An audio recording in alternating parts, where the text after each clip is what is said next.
the American myth that if you work hard, you're going to get ahead, that American myth is not going to be the reality of the 21st century, and that creates huge political problems because almost every American still believes that myth. It's very deep within each one of us. If we just work a little harder, we're going to get ahead, and the problem is there's going to be a lot of people left behind.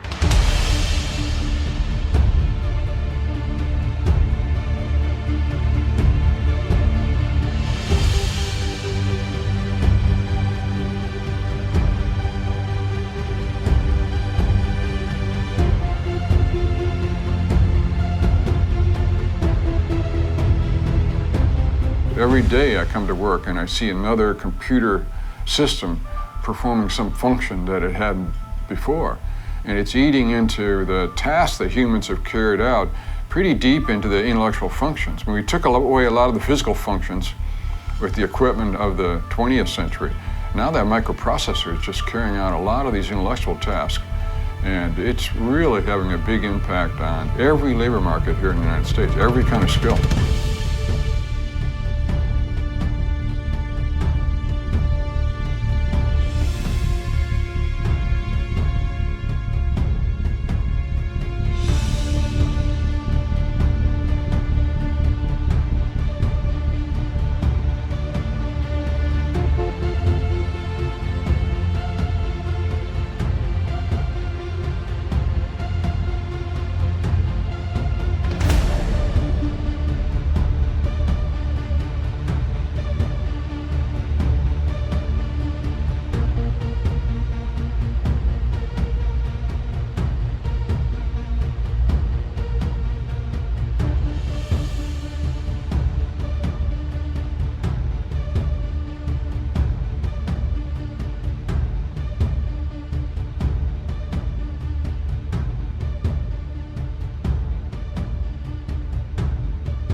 Prior to working, doing my own business with Purify, I worked for a prominent computer company doing technical support, and my job actually got transferred overseas. It got outsourced, so I understand that aspect.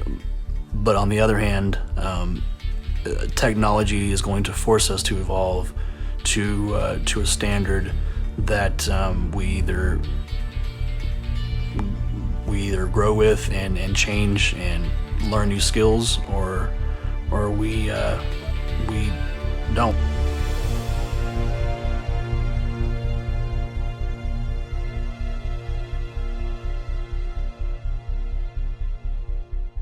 Another job that is being taken over by computers is the reading of legal documents. So it used to be you had countless hours billed by young lawyers whose job it was just to read these boxes and boxes of business documents, trying to find which piece of paper was most important for this particular case. And huge numbers of billable hours. Now they scan that stuff in and they use keywords to identify the pages that they want to look at, and the computer does a heck of a lot better job than all those young lawyers.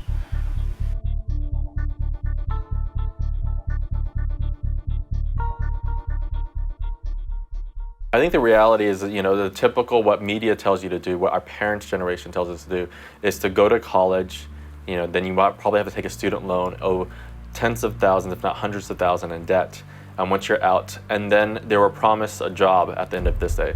And majority of the students these days do not have that job. And so they're forced moving back with their parents and living, and trying to pay back their student loans, and is trying to even make, a minimum wage job. They'll even accept minimum wage job or intern for free just to get the experience. And that's what we're seeing. Most of my friends, when I graduated college, I embraced the corporate life for a period of time, and then I became an entrepreneur. Most of my friends couldn't get jobs, and most of my friends still are having trouble, are stuck in a job that they don't even like. And that's the majority of the guys in the 20s and 30s these days. Traditional MBA degree allowed you to serve as the backbone of the corporate operations. And what the cells in the backbone do is basically they take messages from one cell and pass it to another cell. It eventually passes all the way up to the brain where the decisions are made. So there's a heck of a lot of work done inside corporations, which is just paper shuffling, passing on information from one desk to another. That's all been computerized. And so you want to be at the brain, you want to be sitting where decisions are made, where the critical value is being really created. That's where you're going to make decent income. If you're trying to compete with a computer, that's tough. I'm an entrepreneur. When it's time for me to get something done, like video editing or sales, the first thing I think is not what I would have thought 10 years ago, which is who do I hire to do it? First thing I think is what software can I use to do it? Where can I get an outsourcer that can take this on? How do I get this done using the internet? If you're looking for a job that takes care of your life and gives you security for the rest of your life, that stuff's done. Entrepreneurs like me aren't thinking that way anymore. Only solution, I think, if you want security, is to be a successful entrepreneur for yourself. Otherwise, you're at the mercy of this market, which keeps outsourcing more work. You're at the mercy of software, which is going to do more and more of what people used to do.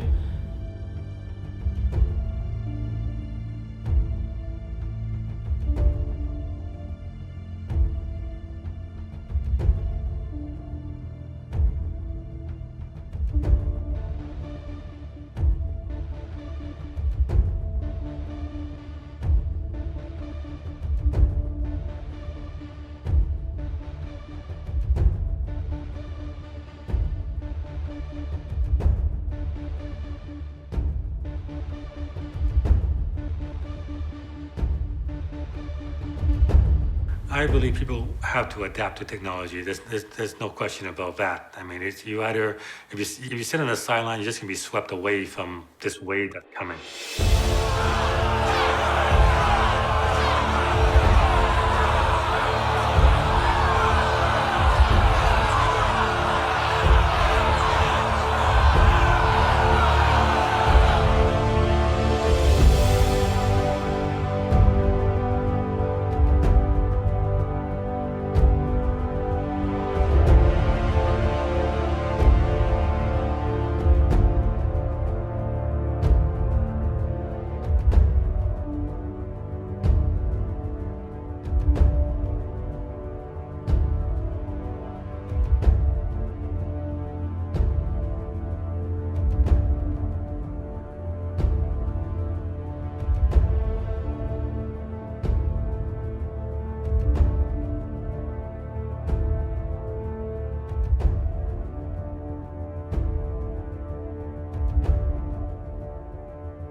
Prior to founding Purify, I was unemployed. I had two foreclosures, or no, sorry, not two foreclosures, two repossessions, two car repossessions in my name. Bad credit. I had a child when I was 19. No college. Like I said, I left school in the 8th grade. Technically, I didn't quit until the 9th, but and I got my GED when I was 17. There wasn't much that I could do except for try to continue to push and make money online the best way I could. Starting when I was 14 and 15, I didn't really see any success online, and as far as making money until like a good success until I was probably 20.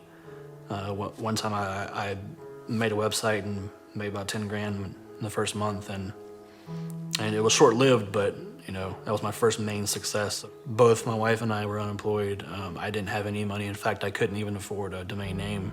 The name Purefly was actually a domain that I had years ago that I still had in my GoDaddy account that I thought it'd be a good name to use, and started developing it. And I had $10 that I used for my first month hosting the account, and really there was no startup capital.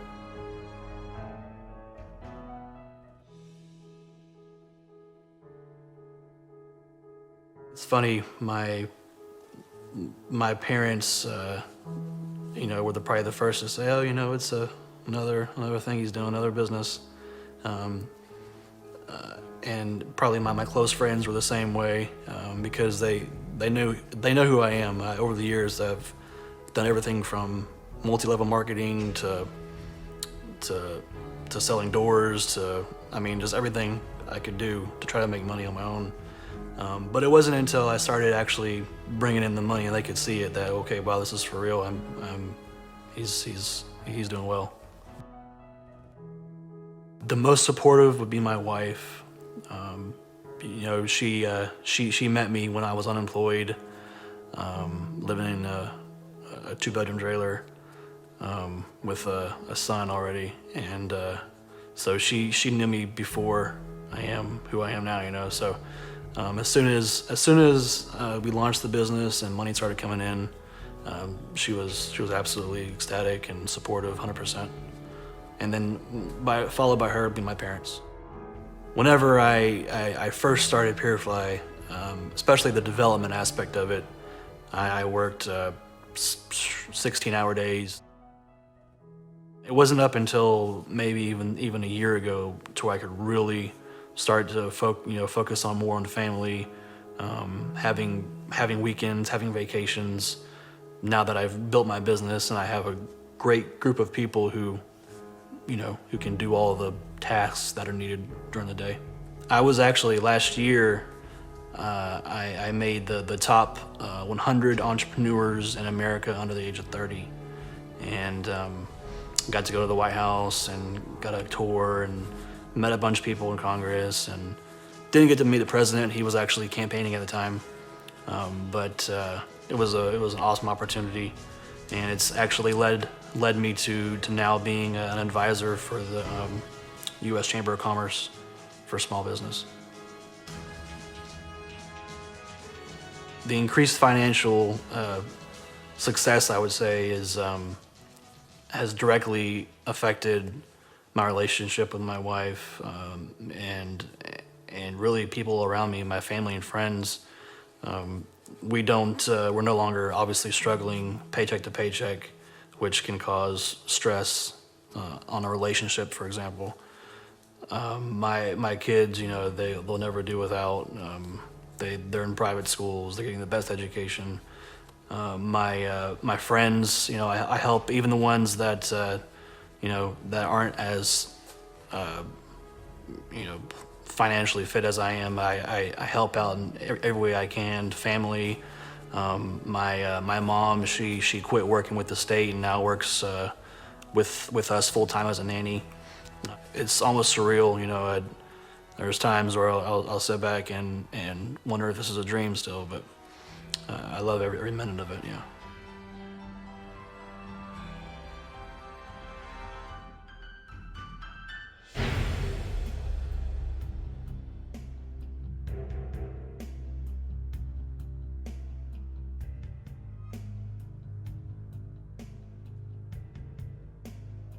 I remember telling this friend of mine that I was going to start a business right out of college.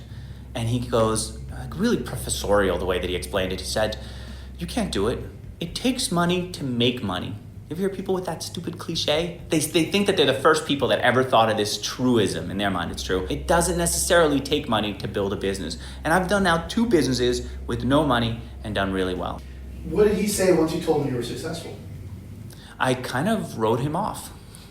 Everything that I made online, I started with making free websites, and people would come from the search engines and they would click on my links and go to Amazon and buy stuff. So it was a little bit of money coming from here and there, and then eventually that built up over time. So I never had any investment money, and it was all funded strictly from my time and effort, which built it into what it's been today. It's pretty hard to lose money by blogging.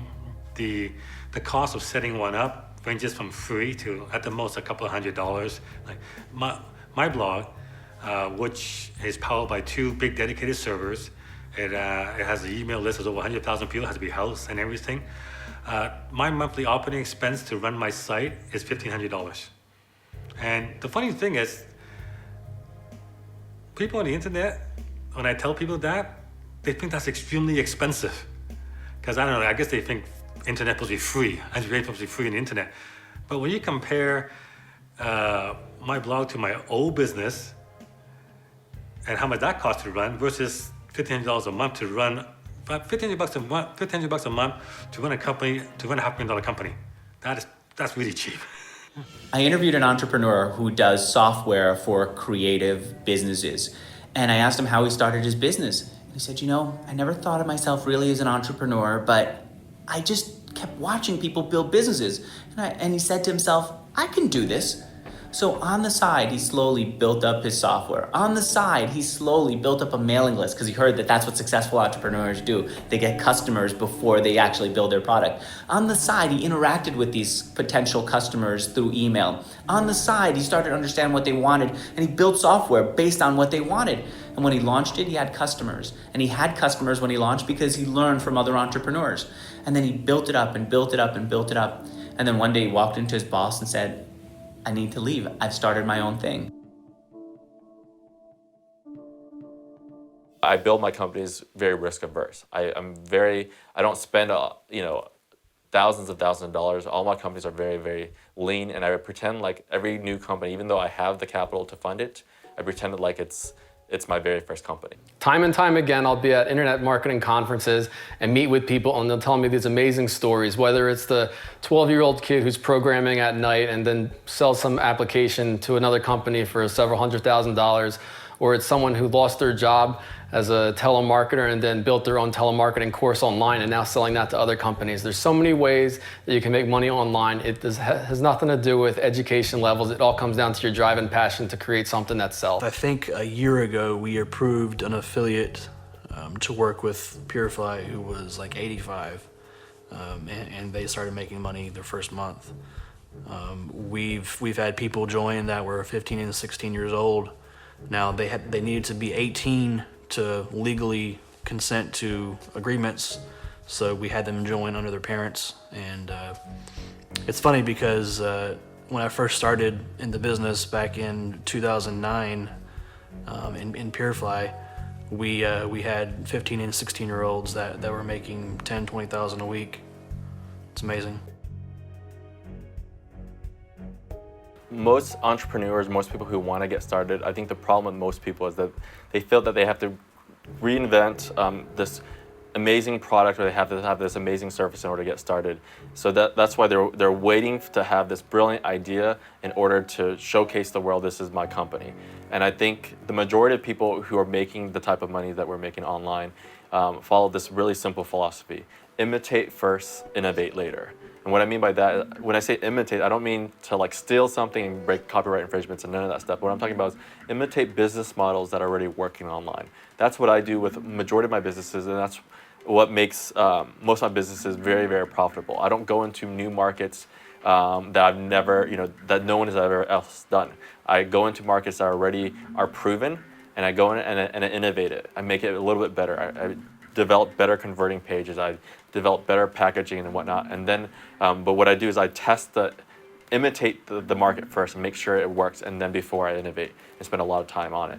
Well, it's an exciting time because you look at every traditional anything in media. So you have over-the-top cable, people wanting to go direct, shows being created out of YouTube, Macklemore being discovered on YouTube and not using a music label to distribute his music.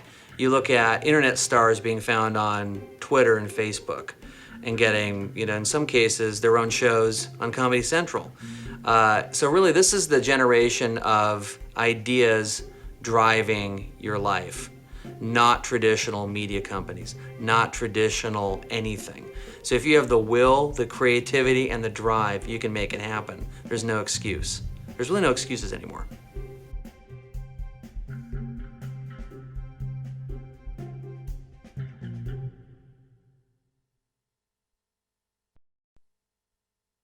I was born in mainland China. I grew up in a small farming village. The house I grew up in had no windows, no running water, no electricity, no electric stove, and nobody knew what a microwave was. I spent the first 7 years of my life in that house. My family immigrated to Vancouver when I was 7 years old. I grew up in the downtown east side, which is comparable to East LA, the Bronx. It's a pretty rough neighborhood, but it's not the best place to raise a family, but it's where I grew up. And when I was a latchkey kid growing up, I took care of a little brother. Both my parents had to work to make ends meet. So it was rough in the younger days, but I never looked at it as my life sucking or anything like that. I would look at things as an opportunity. I worked at a job for a grand total of 8 months in my entire life. It's not that I'm unemployed, I'm just unemployable. So I decided to start my own business. I figured since I can't be employed, I'll work for myself. And my brother and I, we started a print shop.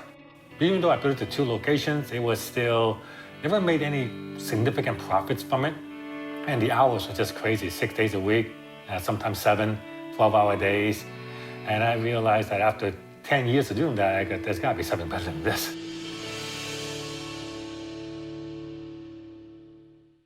I discovered the internet while I had the printing business. I started building more websites and self-taught. One of the websites I built was a technology site called the Tech Zone.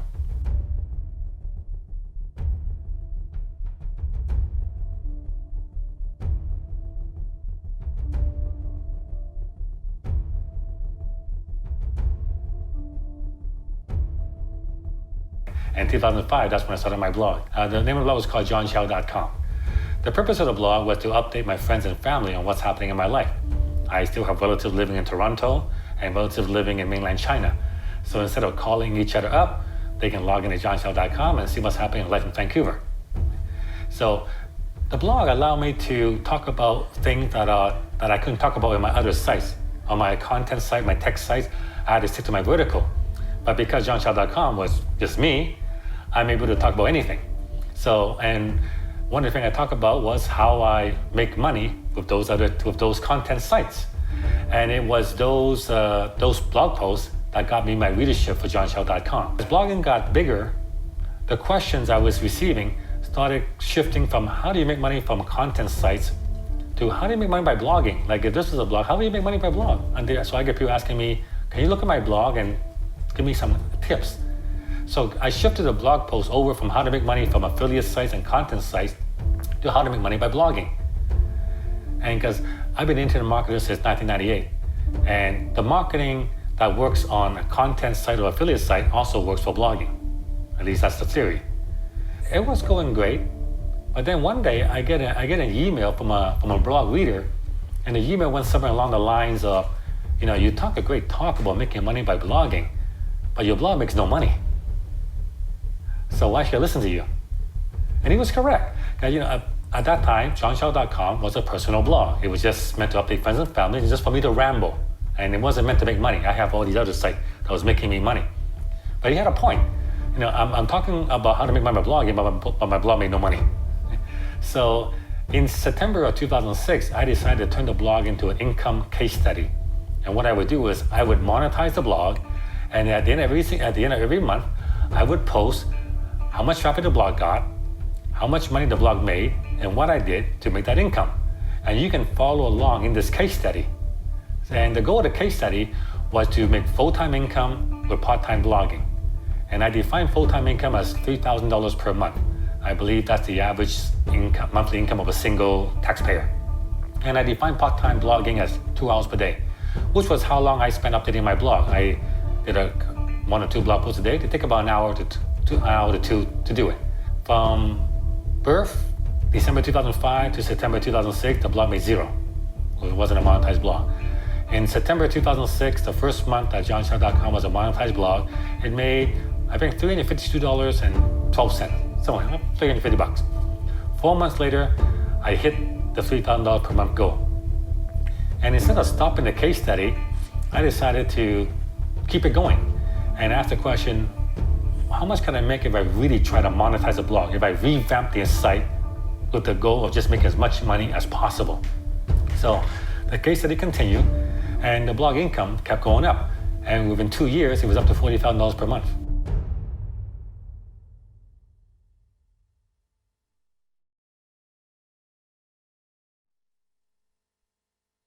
It's definitely my family, without a doubt. I mean, everything I do for them.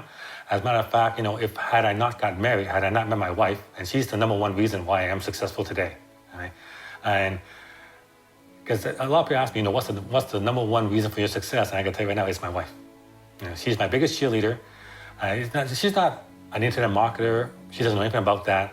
But what she does provide me, she provides me with a stable family background, and she's my number one cheerleader. And she inspires me to levels I never dreamed possible. And Sally's the same way. She's 6 years old, but like every other 6-year-old, she has her own Apple iPad. And I can tell that she's growing up in the iPad generation. A while back, I asked her to do something that she didn't want to do. And instead of getting mad at me, she did this. Right? So kids today, they don't give you the finger, they resize you. I've been on newspapers, I've been in Entrepreneur magazine, I've been interviewed by TV, I've been in other documentaries. It's been an amazing ride. It's not too bad. Like I said, I'm not like a movie star where I'm on the street, people will accost me. I mean, at trade shows and events and conferences, people do know me, so they do come up to me and say hi and everything, but I am able to walk down the street without, and be incognito, so that's good. So it's kind of like the best of both worlds. If I want recognition, I just go to an event, I'll get my recognition. If I want to be low-key, I can just walk down the street and it's okay.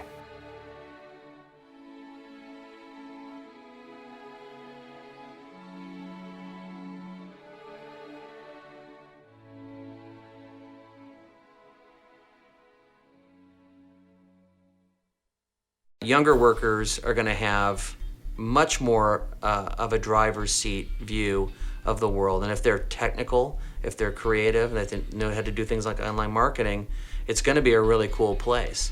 It's going to be a very exciting place where corporations don't necessarily have manifest destiny over your life.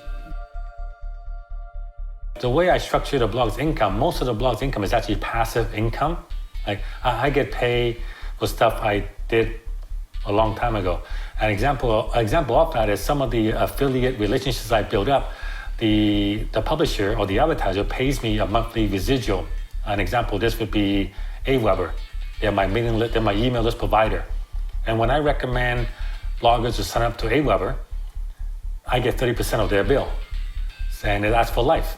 So Aweber, the first month, the trial was $1 trial, so I get 30 cents. Next month, the bill goes to $19, so I make $5.40. And as the list gets bigger, the bill gets bigger, and my 30% gets bigger. So over the past 6 years, I've referred thousands of people to Aweber, and I get 30% of their bill every single month. The biggest customer I referred to Aweber, his list has now gotten so big, his monthly bill is over $3,000 a month. So I make $1,000 every month off this one account. And to this very day, I don't know who he is. I love to find out who he is. I'll take him out for dinner or something, but I don't know who he is to this very day. So if he's watching this film... If you're watching, do tell me who you are, then give me a shout. One of my close friends, he went to Florida State University. He listened to some Tony Robbins tapes and got really, really inspired. And all he did was create digital products. He had everything from how to bite your nails, how to fix, from biting your nails to toe fungus to all these weird niches. And he built these products around these weird niches. And so what he did is he developed all these digital products, and he, over the course of every week or every, once a week or every twice a week, he would create a brand new product. And 90% of those actually didn't make any money or hardly made any money. But he had 4 or 5 different products that actually were the big winners, and he basically was making 6 figures plus, and everything was on autopilot. All he does is just does whatever he wants. He travels, he lives in whatever city for a couple months, He doesn't even think about anything, and that's a typical .com guy in our industry.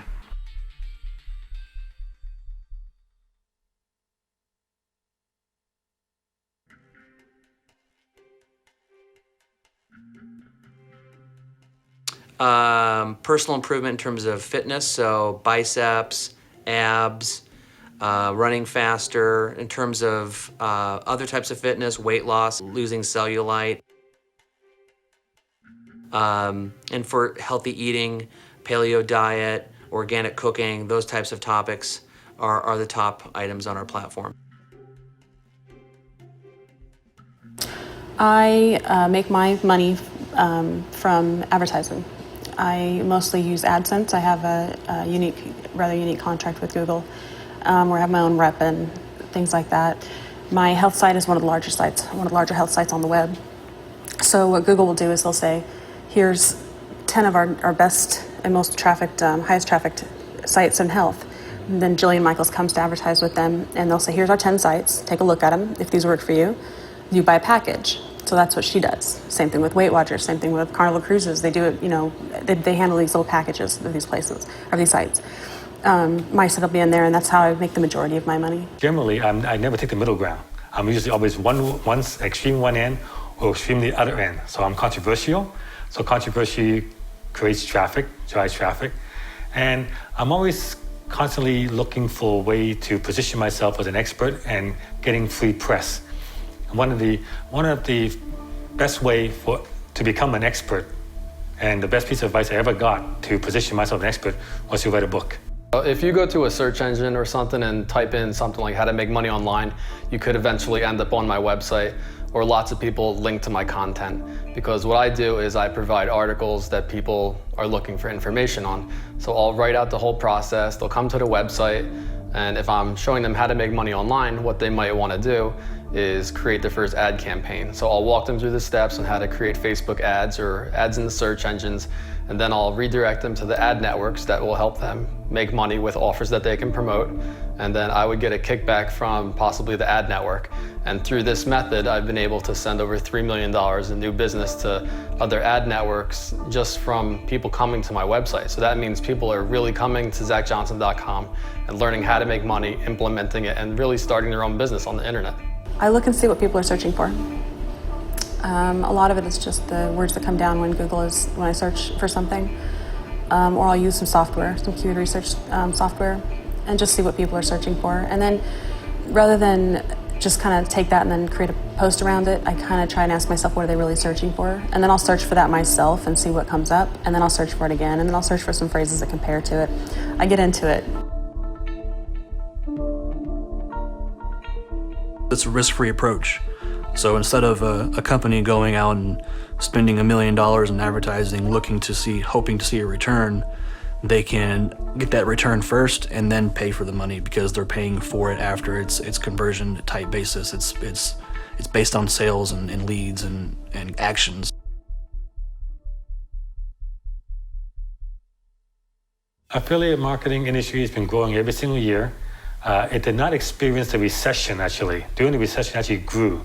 And the reason it grew was because people are looking for something else because they realize their job is not stable anymore. So affiliate marketing presented an avenue for them to just, without much investment, go into it, learn it, and make money from it.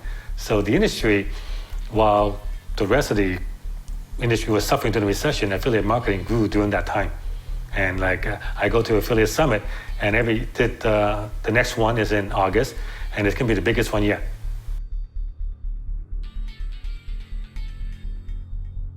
Premise that you have a job forever will be forever forgotten as a myth in America.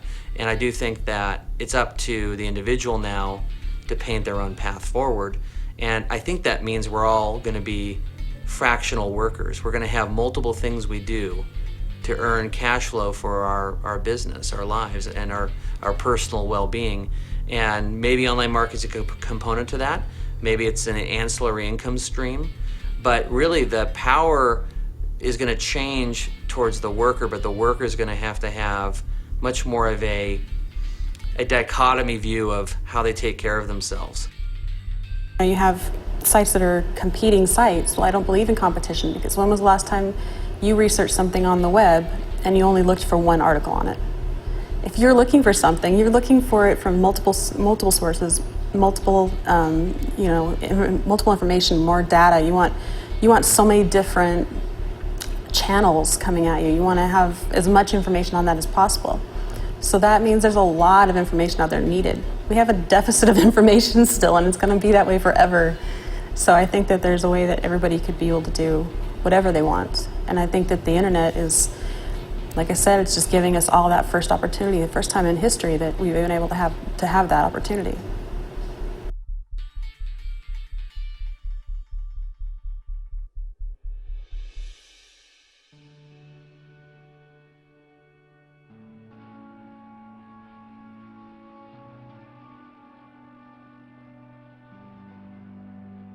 Well, I run my business out of my home, and my home means everything to me, and we live by the shore. So when the storm was coming, we just thought it would pass and be like any other storm. And then later that night, the house had almost 2 feet of water in it, and everything just flooded. Me, Rena, and my dog Foxy ran upstairs, just stayed there, and I kept running downstairs trying to save what I could. Fortunately, since I have an internet business, it was able to survive, and nobody would ever know that there was actually a flood going on in my house if they were looking at my websites, because all of that is housed elsewhere and it's all automated. So over the next several 9 months of preparation for building our house, I was still able to run my business because all I still need is internet access and a computer. Well, I live in New Jersey and pretty much your average person. So I actually made my first dollars online by designing graphic banners for people for $1 each. And this was way before there was any companies around to send electronic payments online. So I would actually get physical dollars in the mail. And that was how I originally first started making money online. So that just continually progressed over time to working with other companies. And I knew that there was a way to make money through the internet, and that's what my passion was. I started my business while I was in high school, but there was really nothing going on in school that was business-wise related to what I was doing. So I was in school, and then when I came home, I'd run my business, and then I would talk to all the teachers in the school and give them stock tips and updates and everything like that. And so I was real good friends with all the teachers, and they thought what I was doing was cool. And at this point, I was around like 15 or 16, making a few $1,000s from home, just as a regular kid, which was pretty mind-blowing. I was making over 6 figures a month at some points before I even graduated high school, so that was my full focus. All my other friends were heading off to college, doing whatever. I figured I wouldn't see them for another several years because they were going to go another career path, and that's kind of what your family and everybody tells you to do, go to school. But I knew that what I had was working, and I had the dedication, and I just wanted to do that. That was my passion. I wouldn't say there was too many like unsupportive people, but there's always people that are going to be out there hating on people that are successful just because they're not in that same position. So it's anybody who has an old world mentality, thinking that you have to go to school, get a job, be in debt, go work for someone else, and then live your life and retire eventually at 70 or 80. So it's basically, when you're in this business, you're in it for yourself, and you need to have that drive to go against what other people say and don't let anything hold you back. What is your biggest website? ZachJohnson.com. And how many viewers and all that stuff do you guys have? Roughly 50 to 100,000 uniques every month, and people come to that website because they want to learn how to make money online, or they want to read about my story. And through that website, I teach people how to make money online while sharing my personal stories with them, with what's worked over the years, how I've built my business. And I've also been able to refer people who come to my website to other ad networks, and I would earn a percentage based on what they do. It doesn't take it from them, but the company would give me a bonus for referring them to another network. My name has become one of the voices in the authority space for internet marketing and how to make money online. My wife, Rena, she has a regular job where she works a few hours a day, so I can run my business during that time, and then when she comes home, it's pretty much time for us to just spend time together. And then I'm not limited by what I can do throughout the day. I don't have to really set a time and say, all right, this weekend I have to work on this project or whatever. I can really free things up, and My business is there because I know that I can manage it when I need to and work on what I need to. Back when MySpace was starting to get popular, I had an idea for a website that I could create images where people can put them on their fan page or their MySpace page, and they can share it with their friends without the need to actually understand how to upload an image and get web hosting. So I made all my money through the website from advertisers placing their ads on the website. So with 100,000 people coming to the website every day, you only need the smallest percentage of a fraction to actually click on an ad or sign up for an offer for you to make a lot of money. And over the course of just 3 months, the website was able to generate over $800,000 in profit and went on to make over $1 million in revenue that year.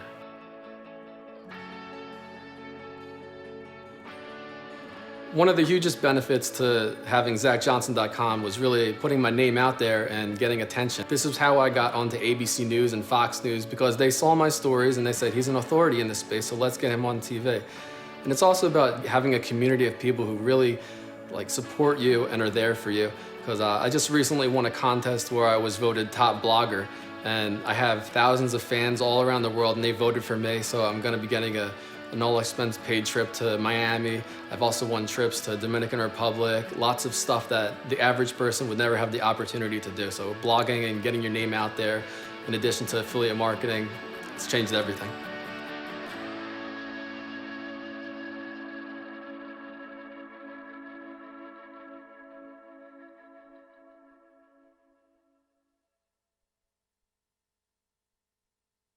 Anyone can make more money, but everyone, no matter how rich they are, only got 24 hours in a day. A lot of people, they make a lot of money, but I also find a lot of people who make a lot of money have very little time to spend that money, because they're always working. And I've been in that situation when I have a regular business, 16-hour days, 7 days a week, and no time to enjoy anything. And then on the opposite end, they got people who have a lot of time, but they got no money. So the idea is to have time and money. But the .com lifestyle adds one more element, that's location freedom. I have actually worked from the back of a camel in Egypt. So I had my phone. Actually, I had my iPad with me, but it was in my bag. But I was working from my phone and I was answering emails, and then I went, oh yeah, I forgot to do this, and I hurried up onto my site and tweaked something, and I was like, am I really working on a camel right now? This is kind of weird. Put it back away. We moved to San Francisco and we were told that the apartment that we needed to move into wasn't going to be ready for 2 weeks. If I had a job, I don't know what I would have done, but since I'm running my own business, I turned to my wife and said, let's use this as an opportunity. We found a place online in Lake Tahoe. We just lived in a cabin for a couple of weeks. I continued to work, continued to interact with people. They didn't even know that I was working from Lake Tahoe and just having a good time for myself. And I was still able to be there, present with her, dealing with whatever was going on in my life. And that's one of the blessings of being an entrepreneur. As an entrepreneur, I've been able to live wherever I want. And so I lived, to me, the most beautiful city in the country, the best weather for sure, which is Orange County, so California. And so it gave me the flexibility to live and move and be wherever I wanted to be. I personally have no employees, and I prefer it that way. I like to have the flexibility of working when I want. I don't want to answer to shareholders if I was to build up a company and sell it. I do have people that I contract around the world, like programmers or whatever. So running my business as a sole person is really what I always wanted to do, because I can enjoy life and my business to the fullest. Because, my work and my life is pretty much intertwined, I really don't have any set time. I suppose you could say I'm always working, because JohnShow.com is about me. But in terms of actual work, sitting down and doing, writing the blog post, sitting down and going for the comments and stuff, it's about 2 hours a day.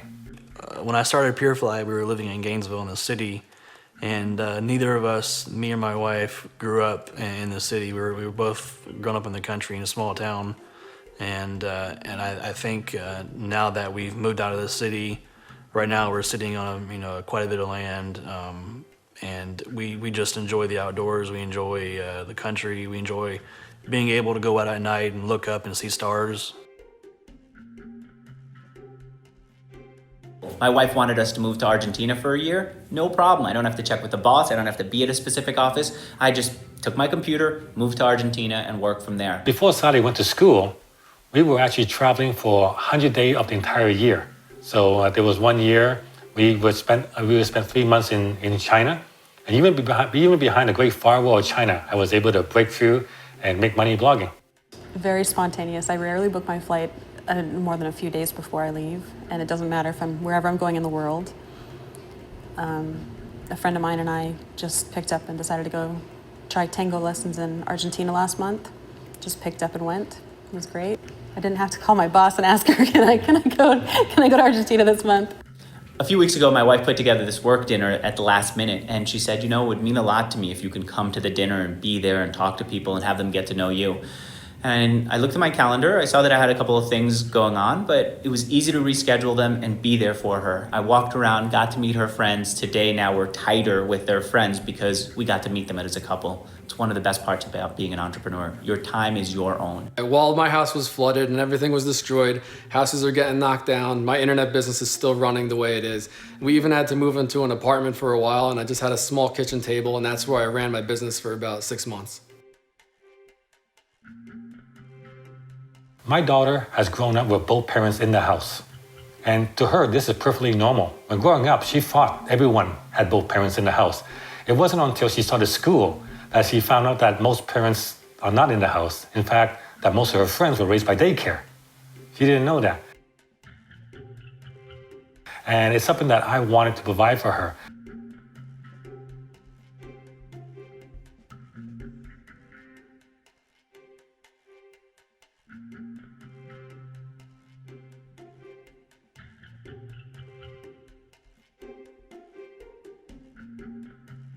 One of the premise that kind of helped me, kind of shape me as a person, was when I was 12 years old, my father passed away.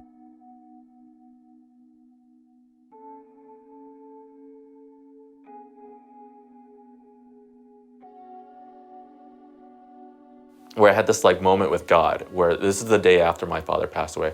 All the tears dried up. I had no more tears left. And I had this moment with God where it was, he asked me this one question. I remember it was like yesterday. And he says, what would your father want you to do? And I remember so clearly, I knew exactly what my father wanted me to do. He didn't want me to blame God. He wanted to blame anyone else. He just always wanted me to be the best person. I knew how to be the best Peter.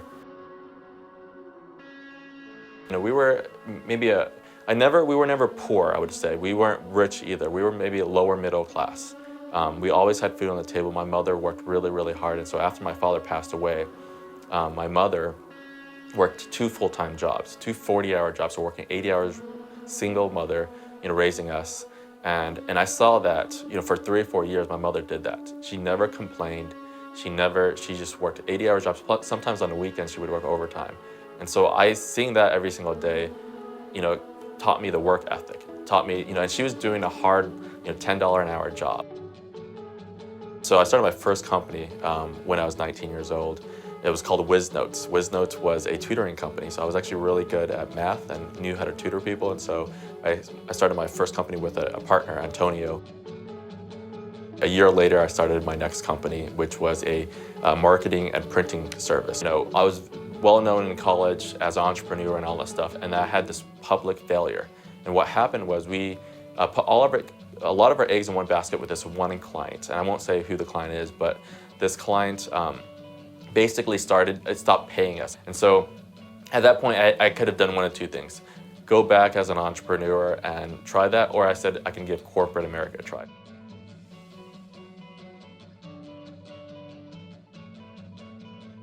This whole idea, this whole concept of, corporate America is like the safe position. I mean, I worked my butt off for corporate America for a year and a half. I was probably the star team player in our team, and I ended up getting laid off.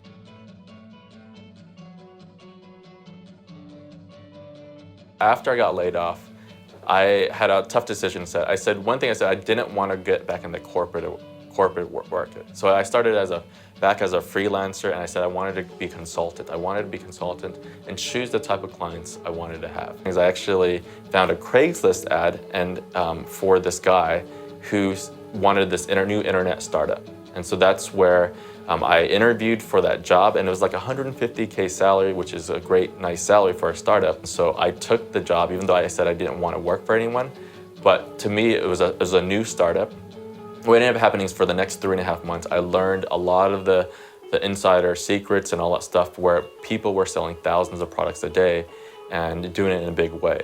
And so I, after 3.5 months, as an entrepreneur, I said, I can do this on my own. I took a $7,000 investment. I didn't even actually have $7,000 of my own money. So I borrowed it from a buddy. I took that $7,000 investment. In 4 months, we did $2 million in revenue. That company, our first company was a teeth whitening offer. Generating our first $2 million revenue. I've started creating more and more campaigns using the same business models and different types of companies since then. In the last 5 or 6 years, I've gotten a chance to develop over 40 different internet campaigns. And I right now own 14 or 15 different companies. So we've built a pretty substantial empire. We do tens of millions of dollars in revenue each year. We're gonna try to get to the $100 million mark pretty soon across our different companies. I got a chance to meet at breakfast with Larry King a few months ago, and he's such a down-to-earth person, but he needed advice because he was promoting a health product, and so he needed my advice. And so I had breakfast with him and some of his colleagues. When it comes to my family, I think my mother still has no idea what I do. And so that's a funny thing. Like she's always pushed me to have a typical Asian mother who wants me to have a safe corporate job. And so when I had that first failure, I kept it private. I didn't even tell my mother it was a failure until now she'll probably know. Looking back 10 years later, 12 years later as an entrepreneur, she's very happy for me. When it comes to my family, my wife keeps a pretty she gets excited for me, but my wife has been my biggest supporter, and I think she's definitely one of the reasons why I've gotten to where I'm at today. We have a kid on the way, and so that's definitely I'm a family-oriented person, and I love kids, and so that's definitely one of the things that I'm definitely embracing. I'm very, very excited about.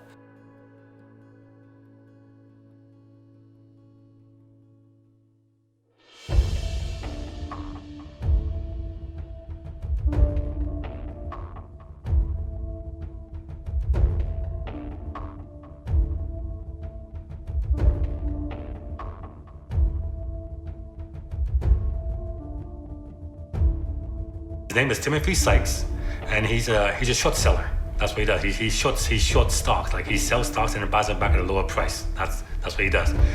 And Tim's story is a really interesting one.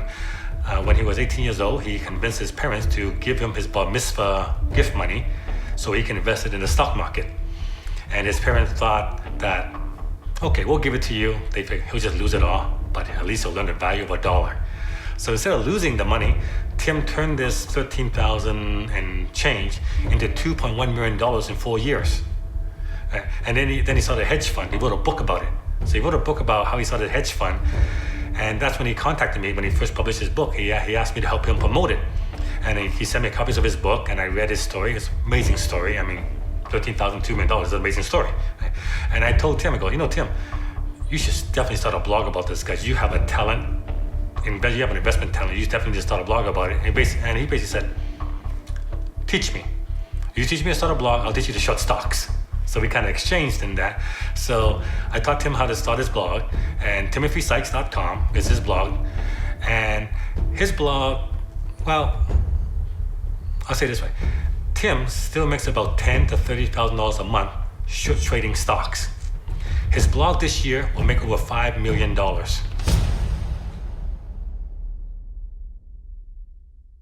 Even some of the poorest countries in Africa, we have affiliates that are making a living online. I know one time in particular there was a man who joined from some part in India who had just lost his job and was looking to make money through affiliate marketing. He had some experience, and we helped him. One of our affiliate managers helped him with the campaign, and he's been with us ever since. But it's interesting to know that people in the poorest countries in the world, in the poorest territories, can make as much as a doctor here in the US makes if they're successful with affiliate marketing. Have people on our platform employ No, they have employee of one making tens of millions of dollars on our platform because ClickBank is backed by hundreds of employees.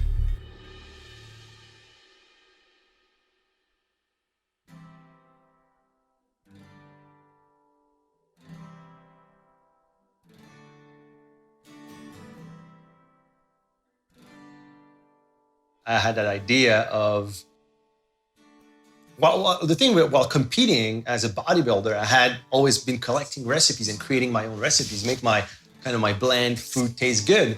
And I was also coaching people on the side for bodybuilding competitions and fitness events.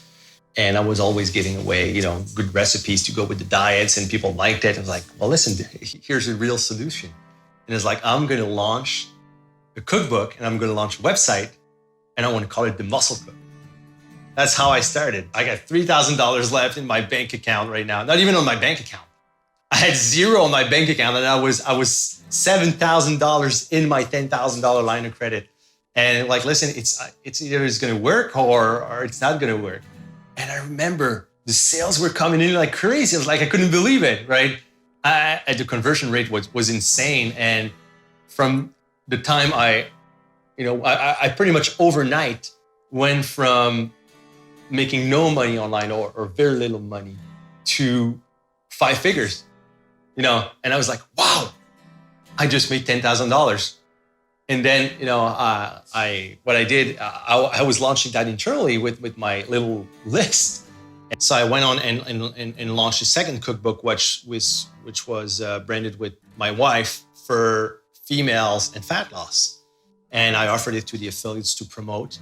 And I remember I was literally on my kitchen table in my little apartment I was renting with my wife, my girlfriend at the time. And we sold for $500,000 in just 4 days.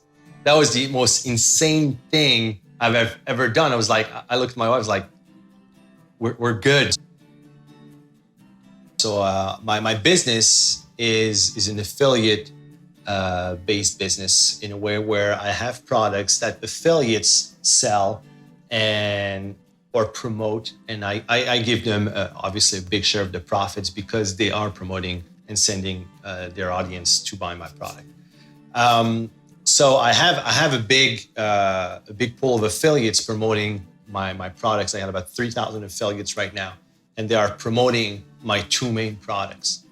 And they do it through the ClickBank marketplace, where there's different affiliate offers per market, and affiliates can go and take a look at what products they can promote, and if that fits their needs or what they need for their list, they can promote it enough to make a lot of money. And I have actually a lot of people making full-time living out of promoting my products. So I think some of them make even more money than I do. So yeah, it's great. I moved to actually where my wife is from to get actually closer from the family, and so that the kids could actually be with their grandparents on a daily basis. And so we moved back actually to the northern part of the province of New Brunswick in Canada. And it's in a small community. It's this very small community, about 5,000 people actually. And my head office is at home in the woods. Just the fact of being with my family a lot more. I mean, I see my wife every day. I see my daughter every day, every morning. We wake up together. We're having breakfast together. Like we don't need to rush. I don't need to bring my daughter to daycare every morning. I don't need to do that. And for me, it's totally priceless. And it's really the kind of life you can only get by, through an internet business, really.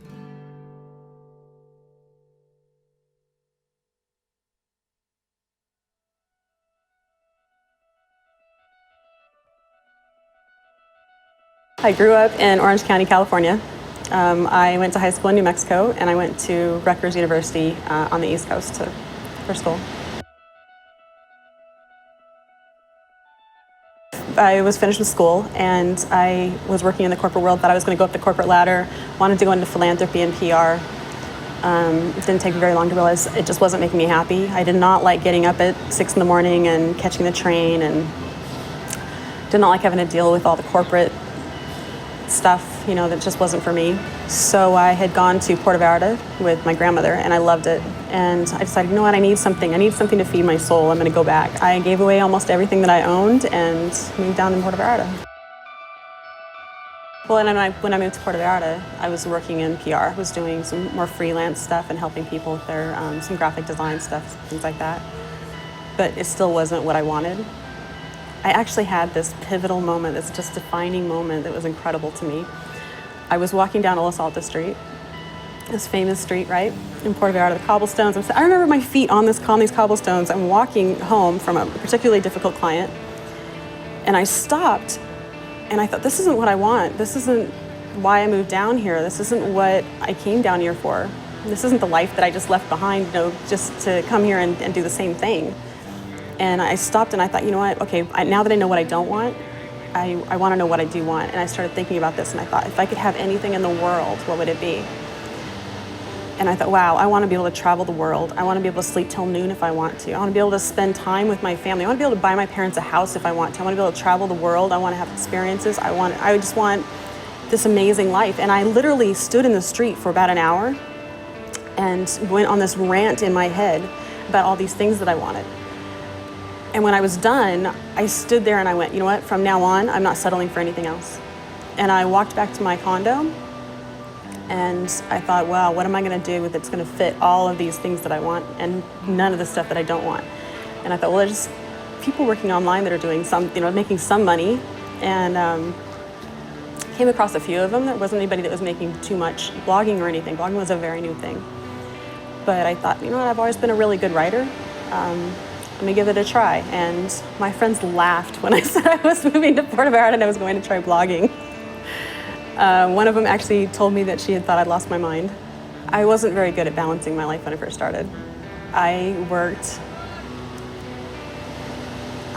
for over 24 hours a day sometimes. For the first 6 months, I did not leave my computer. My boyfriend at the time wanted me to go out, wanted me to join my friends for dinners, and I wouldn't have it. I did not want to leave my computer at all. I worked so much and so hard that I actually had to wrap my wrists in ace bandages. I had bruises from my palm to my down my forearm. And I would just wrap them in ace bandages and keep going. And by the end of the 6 months, I couldn't move. But I did the same thing. I just put focus and I thought, you know what, my wrists are gonna heal, I'm gonna be great, this is gonna be fine, it's just gonna work out. I set my first goal for $33 a day because that was what would cover my rent and let me have a nice life in Puerto Vallarta. And it took me a few months to hit $33 a day.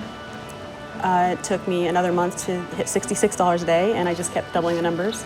Well, it took me about 2 years to become a 6-figure blogger. It took me 3 years to become a 7-figure blogger, a little more.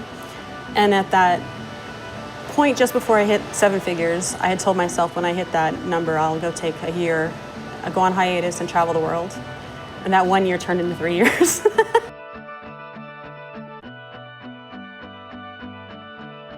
I've started a number of blogs. My first one was a travel blog, but since then I've had travel, health, and I talk about blogging, of course. My biggest one is a health blog. Together with all of them, I've had about 100 million visits. My readership right now is around 100,000. I only write once every 6 months or so. Since it's gotten so big now and I need to keep more fresh content, I've just now started outsourcing some of the writing projects. But the majority of it, for the last 4 years, I've only written once every 6 months or so. And I'll write it and then I'll schedule it all to go out. Money isn't the best thing that came out of the decisions I made. It's the growth that came with it. There isn't anything that makes me so happy in my life that I wouldn't have if I didn't have money. And it's kind of an interesting thing because I think that everybody's working so hard and thinking like, oh my God, I've got to make money. I want to make more, I want to make more, and I want this, and I want a nicer car, and I want a nicer house. you get all that and it's sitting in your lap, it's piled up in your bank account, and all of a sudden you realize the things I really want and the things that really make me happy, I could have had them before I even had the money.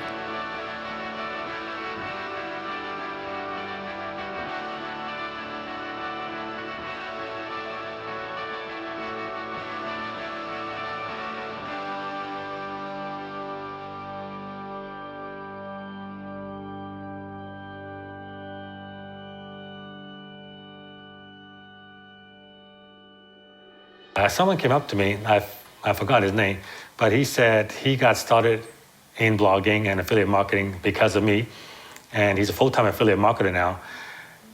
But he told me that when he first discovered me, he was actually serving time in jail. So that's when he discovered me, and basically after he got out of jail, he continued learning internet marketing, and basically he said I turned his life around. Yeah, I get emails from people that say, like, you inspired me to start a blog. And one of them was a single dad. That'll make me cry, but yeah, he sent me a post that, oh, it was so sweet. He sent me a comment, then he extended on it and sent me an email. And he said, I just want to let you know that,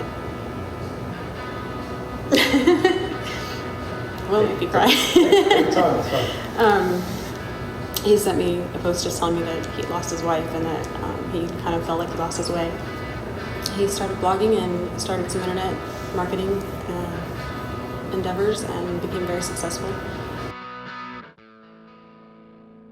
To me, what's more important for me is just to inspire people, just to get people to go out and do. And so if I can help inspire younger people, older people, whoever, just to go out and do it, that's what makes me, gives me the most joy. My biggest idol would be Warren Buffett. He's not very materialistic, which is what I try to be like. Warren Buffett, I think he's very smart. He's pledged to give his money, all his money to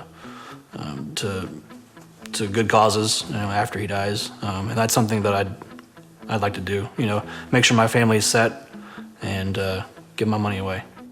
A few weeks ago, I interviewed this couple that started a successful online maid booking service. If you need a maid to clean your house, you go to their website, you book your maid, and you have your house cleaned.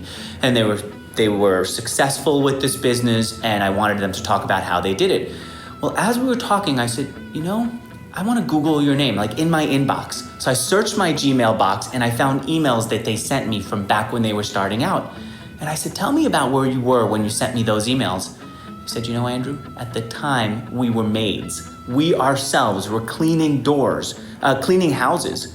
They said, we used to take the bus, clean a house, and go back on the bus to our house. And when we did that, we used to listen to your interviews. And those interviews inspired us. Those interviews showed us what was available. We used to take notes, and we used to then think about what we wanted to build ourselves. And slowly they built their business, slowly they grew it up, slowly they became big enough that now I'm having them on Mixergy to talk about how they did it and teach others. That's the idea behind Mixergy. Successful entrepreneurs teaching others, and then they learn from them and hopefully come back and teach. Unfortunately, I've been blessed to be able to start my business at a young age. So I'm very close with my grandparents, and I would always go to Atlantic City with my grandfather. And one of the things that I was able to do was actually give them a decent amount of money that they can set aside so that they wouldn't have to worry about paying off their mortgage or worrying about everyday life situations, because they've already lived their lives, and I want them to be able to enjoy everything. So that was something I was able to do by actually spread money among the family and help other people who could use it while I was still growing my business, because you can drive around in fancy cars and do whatever you want, but at the end of the day, you just want to be a good person and actually be proud of the money that you're making and running your business and helping other people. One of the goals I've been able to achieve is to help fund the charity that I'm very passionate about. Like, I grew up in the downtown East Side when I first went to Vancouver, and it's a very, very poor neighborhood. And one of the charities there called the Union Gospel Mission, and they help feed and house the people in the downtown East Side. And every Thanksgiving, they host a dinner for people, for the homeless in the downtown East Side. So every year, what I do is I use my readership, using my reach to help raise money for them. And how I do it is I offer matching donation. So any of my readers who wish to make a donation to the mission, I will match the donation up to $1,000 per donation. So it's something that I've been able, it was a goal of mine, and something that I've been able to achieve.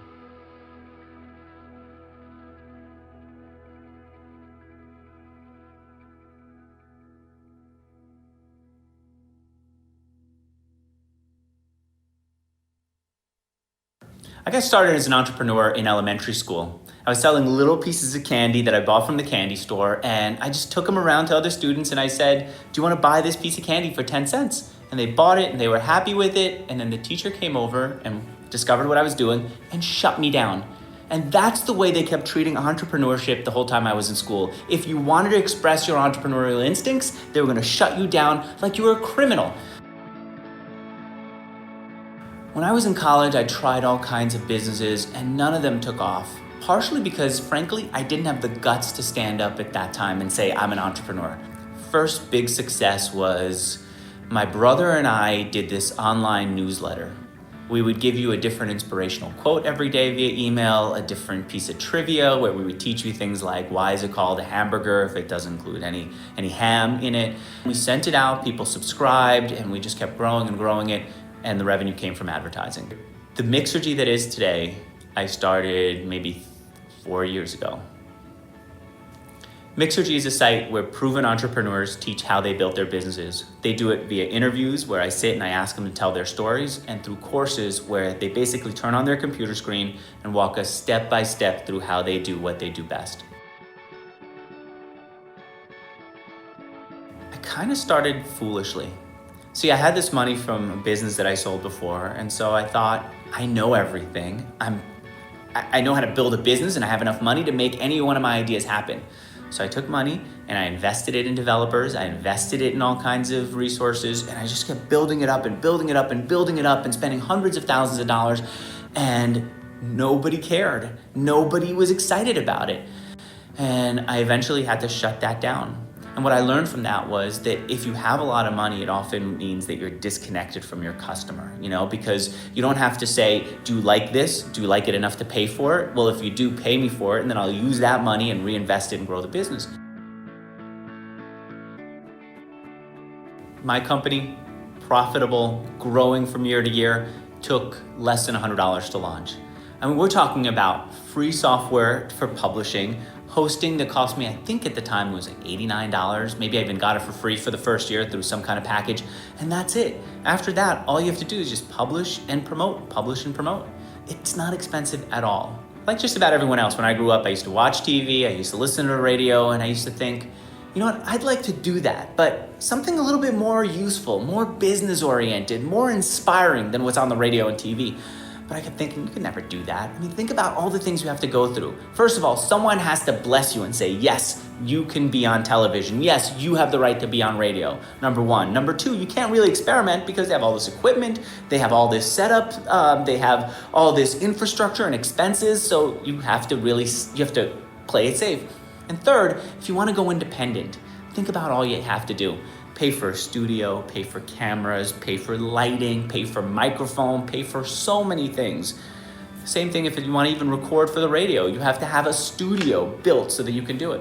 That's what it used to cost, thousands of dollars and a lot of editing time. I mean, after each interview that I would have done back then, maybe it would have taken me hours to edit the whole thing.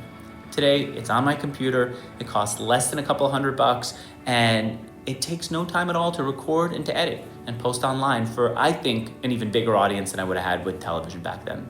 I'll tell you how simple it is. Once I'm done recording using the camera that's built into my computer, I basically edit using software that I got from the Apple App Store for like $89, ScreenFlow, and then I post it on Wistia, where we get distribution thanks to Google. Basically, I post what I've done on Twitter, people who like it retweet it, and the thing just continues to grow. It doesn't cost me anything, Twitter doesn't charge me for anything. I use Facebook also, that doesn't cost anything, and that's pretty much my only promotion. There's something about getting that first dollar in the door. I remember even at Mixergy when I decided I would start charging for a blog, No one wants to charge for a blog. People are too afraid to. Well, I said, I'm gonna charge for the blog. And I remember when I got an email from PayPal saying, you got a sale. And it was so exciting that my wife and I went to celebrate, and I had the alert set on my phone to just keep buzzing me every time there's a sale, and the phone would just keep buzzing and buzzing and buzzing. Slow at first, but then it just kept going and going, and that excitement just made me want to continue. It made me want to make these customers happy, and made me want to find ways to get even more customers. Larry King's off the air doing what? Doing internet video right now. Any one of us could do the same thing. He's choosing to go in this direction. Why shouldn't we?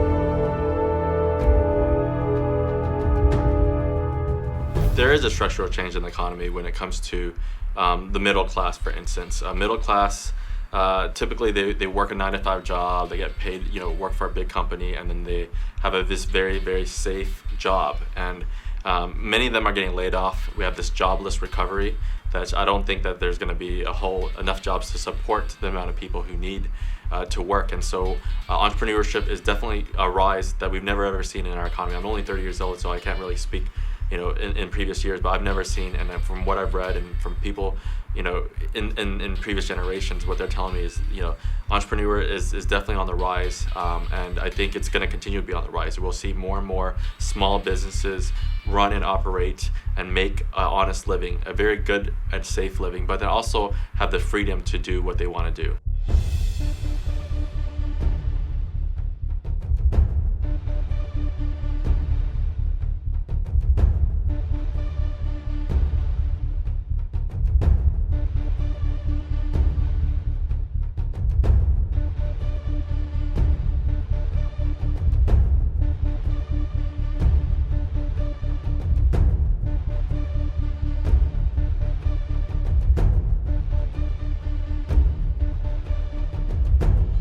There was a time when not everyone had a computer. The dream was to have a computer in your home.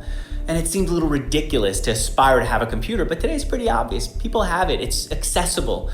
I'd like the same thing to happen with businesses. For everyone to have their own business, even if it's just on the side. It's accessible, it's possible. A business for every single person, I think, is an attainable dream, and it's gonna happen.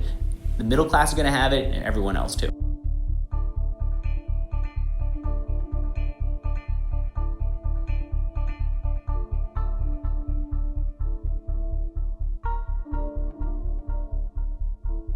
I think, again, a computer isn't going to ever be an entrepreneur. It's going to carry out the functions that someone else told it what to do.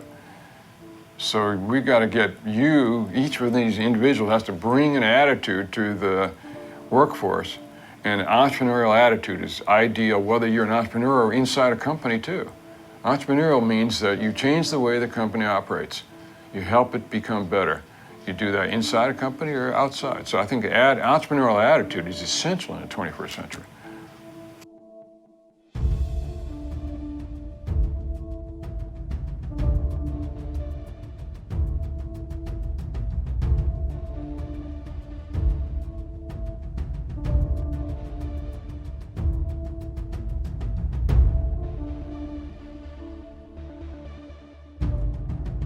My future is pretty bright. I feel that, humanity has a tremendous capacity to adapt, and people will adapt and they will see the change. It might be slow, there might be some pain, but in the end, people will embrace it and they will join.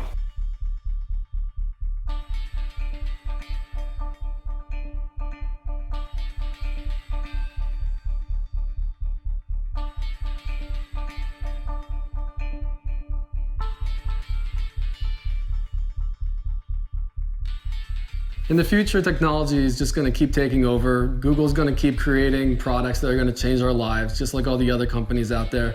And it's not so much a matter of waiting for it to happen, but it's from a business aspect, you're saying, how can you change your business along with the progression of technology?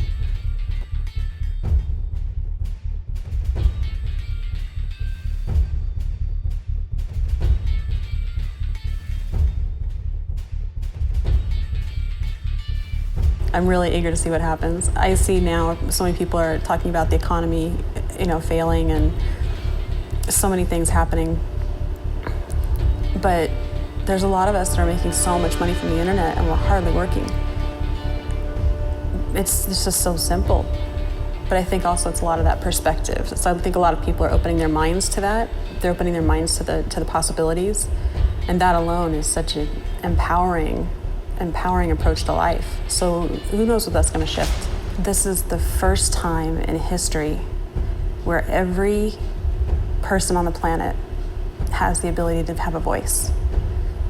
And that, to me, has an endless amount of opportunities in our future.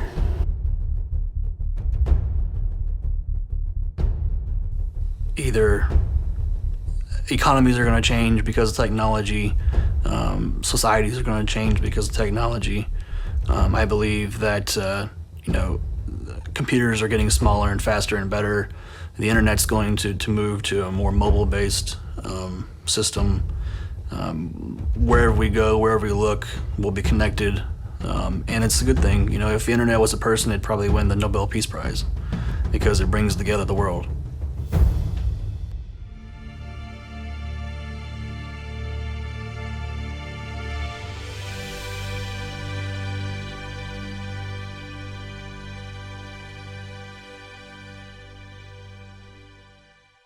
You've taken home more than $480 million. That's almost $500 million. And that's difficult to comprehend for a lot of people.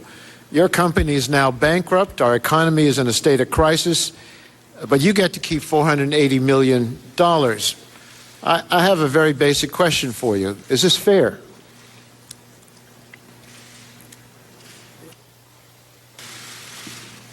Mr. Chairman, your first question was about this slide. Are those numbers accurate? They are accurate the way you have put them up on that slide.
My name is Adam Horowitz. And I'm Justin Atlin, and we run ClickBank University.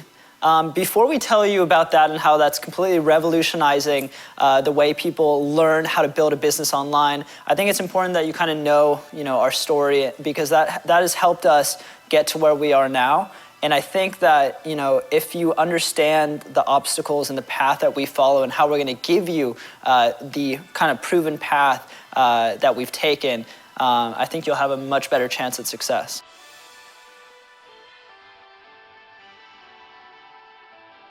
As I was sitting in bed one night going to sleep, I was like, you know what? I'm promoting all these products on ClickBank.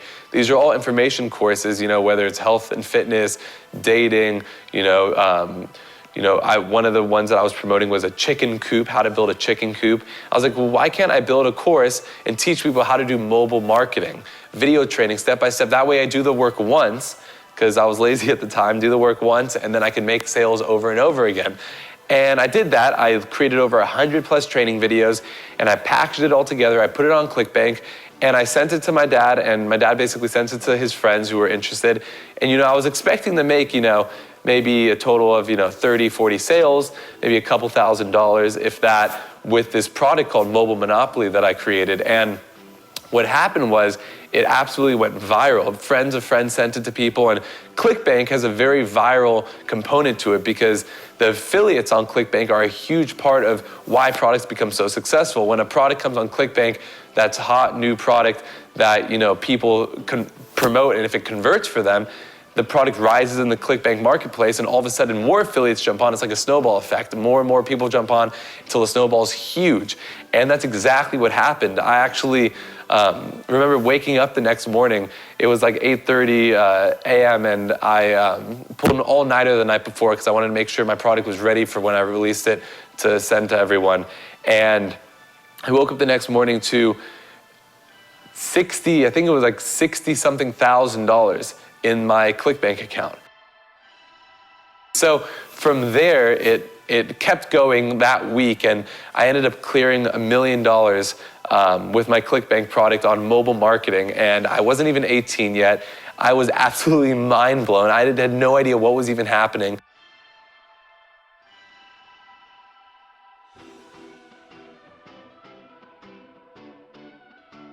I was just in college and I just wanted to make, a few $1,000s, so I was completely independent. I could go out to the movies, I could go maybe travel a little bit, pay for my car, food, that kind of thing.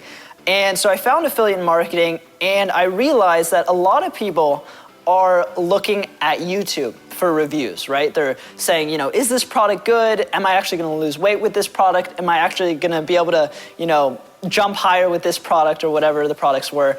And so what I did is I would make review videos, right? I would learn about the product a little bit, shoot a review video, and what would happen is people just happened to search for the product and search for the word review after, and I started getting a lot of traffic, 5,000, 10,000 views per video, and at the end of each video, I said, if you want to check out the product, click the link below in the video description. And that was my affiliate link. So I would start driving traffic, and I was making a few $1,000s a month from that. And I started scaling that, outsourcing it. I made a product around it and sold it on ClickBank.